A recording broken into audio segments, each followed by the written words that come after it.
ये सुनिश्चित करने के बाद कि उसकी 1 साल की बेटी उसकी पहली डेट में बाधा डाल सकती है, उस महिला ने एक नींद की गोली को आधा तोड़कर उसे दूध में मिला दिया और बिना देर किए बच्ची को पिला देती है। दवा के असर से बच्ची गहरी नींद में सो गई, जिससे महिला बिना किसी दिक्कत के बाहर जाने में सफल रही। इसी बीच उसका पति जैक अपने काम से जल्दी घर लौट आया और उसने देखा कि उनकी बेटी अजीब तरीके से सो रही है। उसकी सांसें धीमी थीं और वो बुखार में जल रही थी। सौभाग्य से डॉक्टरों ने बच्चे की जान बचा ली। बाद में एक डॉक्टर जैक के पास आया और उसे जांच की रिपोर्ट दिखाई, जिसमें बच्ची के खून में नींद की दवा पाई गई। लेकिन अपनी बेटी को आईवी लाइनों और मेडिकल उपकरणों से घिरा हुआ देखकर जैक की आंखों में आंसू आ गए। हाल ही में आए आर्थिक संकट के कारण उसे अपनी नौकरी से हाथ धोना पड़ा था, जबकि उसकी पत्नी अभी भी एक ट्रेनिंग इंस्टीट्यूट की डायरेक्टर थी। जैक अब एक गृहस्थी पति बन चुका था, जो रोज खाना पकाता और बच्चे की देखभाल करता था। अगर घर के किसी भी छोटे मोटे काम में गलती होती तो उसकी पत्नी गुस्सा करती और उस पर आरोप लगाती। घरेलू कामों के अलावा जैक की एकमात्र खुशी पास की किताबों की दुकान में प्रेम कहानियों को पढ़ने में थी। लेकिन एक दिन वो अचानक अपनी पत्नी के ऑफिस पहुंच गया, जहां वो और उसका प्रेमी करीबी पल बांट रहे थे। पत्नी ने जल्दी से सफाई दी कि वे बस किसी काम पर चर्चा कर रहे थे, लेकिन उसकी नंगे पैर की स्थिति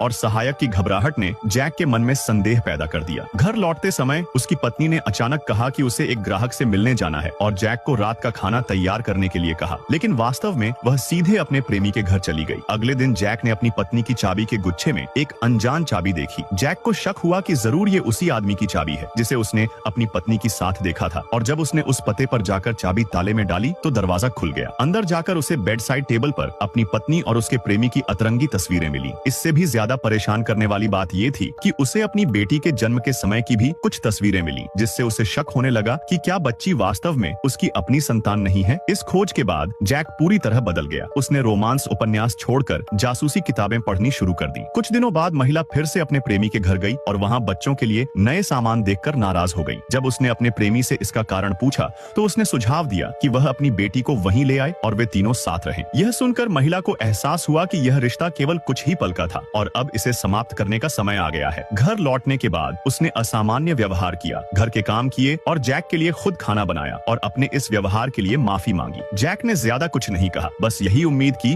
कि वह हमेशा अपनी बेटी की अच्छी माँ बनी रहे। लेकिन इस छोटे से सुलह के पल को अचानक आई एक फोन कॉल ने तोड़ दिया। कॉल उठाते ही महिला घबरा गई, लेकिन सौभाग्य से